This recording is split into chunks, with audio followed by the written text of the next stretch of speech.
歡迎收聽提神百香果靈修頻道，願神嘅話語成為你嘅導引。詩篇33篇6節，諸天藉耶和華的名而造，萬象藉他口中的氣而成。諸天藉耶和華的名而造，萬象藉他口中的氣而成。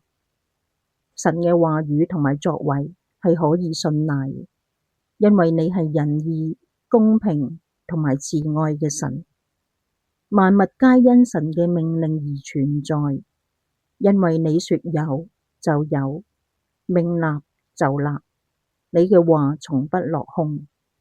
觀看神你創造一切嘅作為，係顯出神嘅美善與榮耀，而喺人嘅生命中都有受造嘅旨意。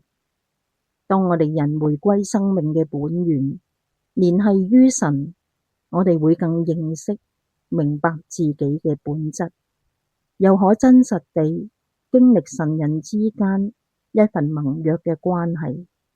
我哋係神所愛嘅對象，神亦都係我哋所愛嘅對象。感恩讚美獻呈於神，奉耶穌基督得勝名字禱告，阿門。